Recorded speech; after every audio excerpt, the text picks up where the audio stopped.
আরজিকর কাণ্ডে ফাঁসি নয়, সঞ্জয় রায়ের মৃত্যু কারাদণ্ড। বিরলতম ঘটনা নয় পর্যবেক্ষণ বিচারকের। বচন সিং মামলায় উল্লেখ করে পর্যবেক্ষণ বিচারকের। বিরলতম হিসেবে কঠোর মানদণ্ড পূরণ করে না সুপ্রিম কোর্ট। ধারাবাহিকভাবে একই কথা বলেছে। মৃত্যুদণ্ড ব্যতিক্রমী পরিস্থিতিতে ব্যবহার করা উচিত। নির্যাতিতার যন্ত্রণার কথা স্বীকার করলেও সাজা দেওয়া কঠিন। ন্যায়সঙ্গত এবং আইনি নীতি অনুসারে রায় দিতে হয়। দায়িত্ব বর্বরতার সাথে বর্বরতাকে মেলানো নয়, ন্যায় বিচারের গভীর উপলব্ধির মাধ্যমে মানবতাকে উন্নত করা লক্ষ্য। দোষী ব্যক্তির পূর্বের অপরাধমূলক আচরণের কোনো প্রমাণ নেই। আরজিকর কাণ্ডে শিয়ালদা আদালতের বিচারকের পর্যবেক্ষণ, অর্থাৎ আদালতের বিচারকের ঠিক কি পর্যবেক্ষণ, অনির্বাণ দাসের সেই তথ্যই আপনাদের সামনে আমরা তুলে ধরছি। এ নিয়েই কথা বলবো। সঙ্গে রয়েছে এই মুহূর্তে আমাদের প্রতিনিধি Piyali Mitra. Piyali, rarest of the rare ক্রাইমের প্রসঙ্গে তাহলে মূলত ঠিক কোন কোন বিষয়ের উল্লেখ করা হলো, যদিও এক্ষেত্রে রেয়ারেস্ট অব দ্য রেয়ার ক্রাইমের কথা বলা হলো না? একেবারেই দেখো, অনেকেই আইন বিশেষজ্ঞদের অনেকেরই বক্তব্য যে যেভাবেই ঘটনাটা ঘটেছে এবং যুগান্তকারী বচন সিং এর যে মামলা এবং যেখানে supreme court rarest of the rare কেসের ক্ষেত্রে মৃত্যুদণ্ডের বিষয়টা নিশ্চিত করেছিল এবং সেখানে কোন কোন কন্ডিশনগুলো থাকলে সেটাকে রেয়ারেস্ট অব দ্য বিরলের মধ্যে বিরলতম কেস বলে বিবেচনা করে মৃত্যুদণ্ড দেওয়া যেতে পারে, সেই কন্ডিশনগুলোর কথা উল্লেখ করা হয়েছিল। এবং আইন বিশেষজ্ঞদের অনেকেই মতে যে 5টা বিষয় উল্লেখ করেছে তার মধ্যে অন্তত 3টে কন্ডিশন এক্ষেত্রে কিন্তু প্রযোজ্য হচ্ছিল।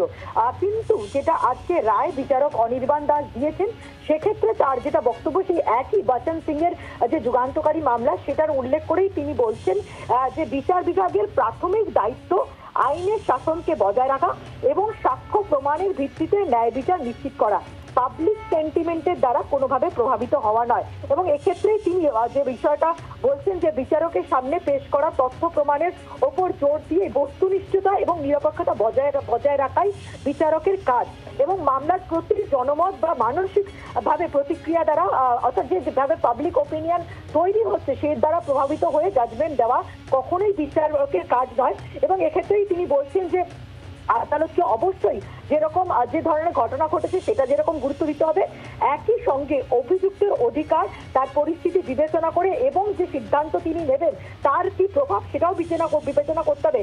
এবং এই জায়গাতেই তিনি বলছেন যে এই পার্টিকুলার কেসের ক্ষেত্রে অভিযুক্তের ক্ষেত্রে যেটা দেখা যাচ্ছে যে তার অতীতে কোনো রকম অপরাধের কোনো রেকর্ড নেই এবং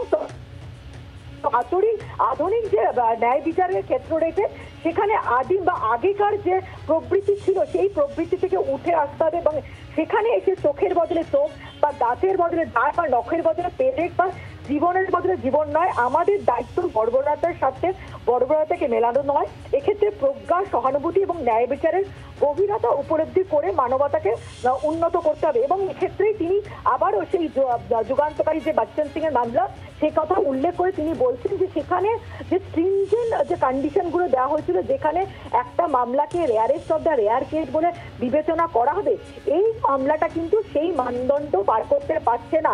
এবং সুপ্রিম কোর্ট ধারাবাহিকভাবে জোর দিয়ে বলেছে যে মৃত্যুদণ্ড একমাত্র ব্যতিক্রমী পরিস্থিতিতে ব্যবহার করা উচিত, যেখানে একেবারে ওভারঅল কোনো সম্প্রদায়ের সম্মিলিত বিবেককে যদি আঘাত করে এবং যার জেরে বিচারক মনে করেন যে এক্ষেত্রে মৃত্যুদণ্ড দেওয়া উচিত।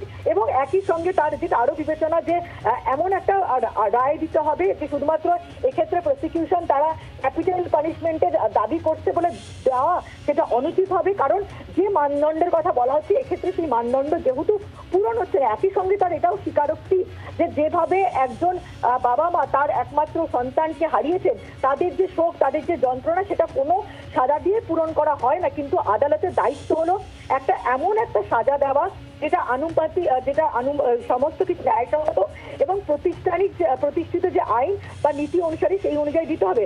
ফলে এই গোটা মামলাটাকে তিনি বিবেচনা করে যেখানে অ্যাকিউজ বা যে কনভিক্টেড তাকেও সংস্কারের সুযোগ দেওয়া হচ্ছে এবং একটা যুক্তিসঙ্গত ন্যায় বিচারও দেওয়া হচ্ছে। এবং এক্ষেত্রে আদালতের আরো একেবারে সর্বশেষ যেটা পর্যবেক্ষণ আদালত, এবং তিনি লিখছেন তার অর্ডারে, আদালতকে অবশ্যই জনসাধারণের চাপ বা মানসিক যে চাপ জনসাধারণের তরফ থেকে দেওয়া, তার কাছে মাথা নত না করে বা মাথা নত করার যে প্রলোভন, তার সেটাকে প্রতিহত করতে হবে এবং এর পরিবর্তে এমনকি রায় প্রদান করতে হবে, রায় প্রদানের দিকে মনোনিবেশ করতে হবে যাতে আইন ব্যবস্থার অখণ্ডতা বজায় রাখে এবং ন্যায় বিচারের বৃহত্তর স্বার্থে কাজ করে।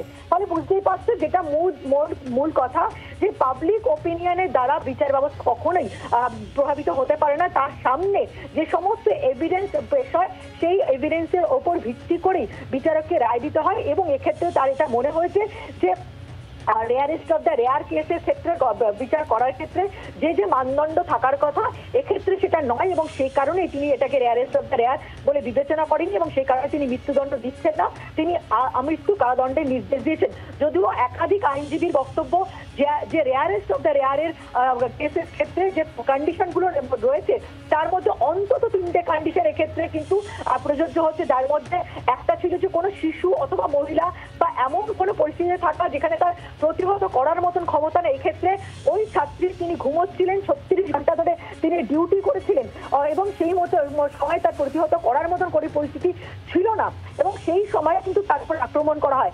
এখানে গোটা যে ঘটনাটা ঘটে সেটা সত্যি গোটা সমাজকে নাড়িয়ে দিয়েছিল। আমরা দেখেছি যে দেশ জুড়ে কিন্তু প্রতিবাদের ঝড় উঠেছিল, ফলে যেখানে বলা হচ্ছে যে গোটা সমাজের কনসেপ্টকে যেখানে আঘাত করবে সেটাকে rarest of the rare case হিসেবে বিবেচনা করা হবে। এক্ষেত্রে কিন্তু আইনজ্ঞদের অনেকেই মতে যে সেই ক্যাটাগরিতে কিন্তু এটা পড়ছে এবং তার পাশাপাশি যে বিকৃত কোনো মানসিকতা থেকে এই ঘটনা কিনা আমরা দেখেছি যে যেটা আইনজীবীদের বক্তব্য, যে সঞ্জয়ের যে মানসিকতার প্রমাণ এক্ষেত্রে এসছে সেটাকে অনেকেই তার পারভার্সন বলে মনে করছে। অন্তত 3টে কন্ডিশন এক্ষেত্রে রেয়ারেস্ট অফ দ্য রেয়ার কেসের ক্ষেত্রে কিন্তু বিবেচ্য হতে পারত বলে আইনজীবীদের অনেকে মনে করছেন। রাজ্য সরকার ইতিমধ্যে জানিয়েছে যে তারা রায়ে খুশি নয় এবং তারা উচ্চ আদালতে যাবে এবং ফাঁসির জন্য দাবি জানাবে। যদিও বিচারক কেন এটাকে মৃত্যুদণ্ড দেওয়ার উপযোগী মনে করছে না, কেন এটাকে rarest of the rare case মনে করছে না, তার ব্যাখ্যা তিনি একেবারে 170 পাতার যে জাজমেন্টের কপি, তার একেবারে শেষের 2 পাতা, সেখানে কিন্তু একেবারে শেষের যে 4 নম্বর শেষের দিক থেকে যে 2 নম্বর পাতা,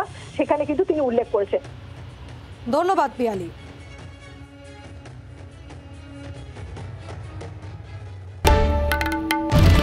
বাংলার আওয়াজ, বাঙালির আবেগ, জি 24 ঘন্টা।